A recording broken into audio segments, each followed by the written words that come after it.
From the PEP Radio Newsroom, this is a special news blast. Two judges could rule as soon as Friday on whether President Donald Trump's administration must replenish SNAP food aid benefits for November despite the government shutdown. The grocery buying ability for about 1 in 8 Americans could hinge on the outcomes.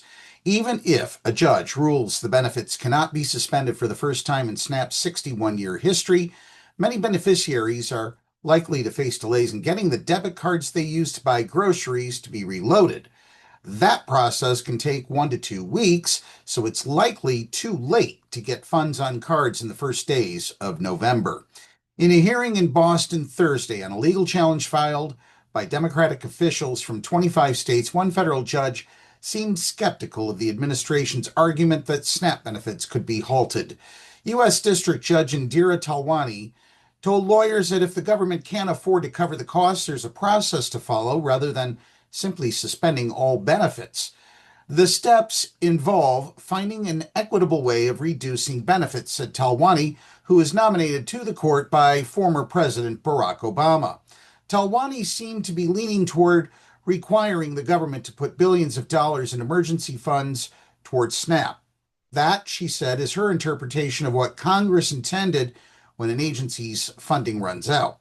If you don't have money, you tighten your belt, she said in court. You are not going to make everyone drop dead because it's a political game someplace. Government lawyers say a contingency fund containing $5 billion cannot legally be used to maintain SNAP, a program that costs about $8 billion a month. The states say it must be used for that purpose and point to more money available in a second federal account worth around $23 billion. Talwani said her ruling would apply nationwide, not just in the states that are part of the challenge. That could defy the intentions of the U.S. Supreme Court, which has limited the use of nationwide injunctions, though it hasn't prohibited them. A hearing on a second similar challenge, filed by a coalition of cities and nonprofit organizations, is scheduled before a Rhode Island-based federal judge for Friday. Any ruling in either case is likely to face an appeal. Meanwhile, states, food banks, and recipients have been bracing for an abrupt shift in how low-income people can get groceries. The majority of states have announced more or expedited funding for food banks or novel ways to load at least some benefits onto the debit cards used in the program.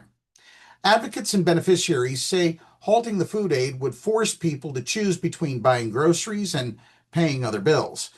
At a Washington news conference Friday, Agriculture Secretary Brooke Rollins, whose department runs SNAP, said the contingency funds in question would not cover the cost of SNAP for long.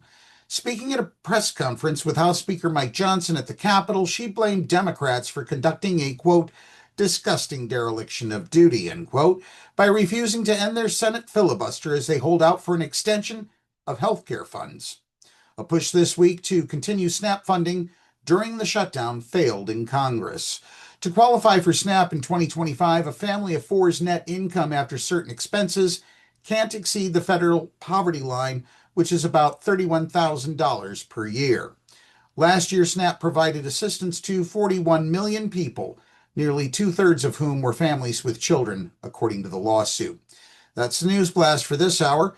PEP Radio is available on the Live 365 app, the PEP Radio page at paequality.com, Roku, and Alexa. Check out the PEP Radio channel on YouTube for video versions of our newscasts and the PEP Radio version of Match Game. Coming up next, we have the Meadville area weather forecast here on PEP Radio.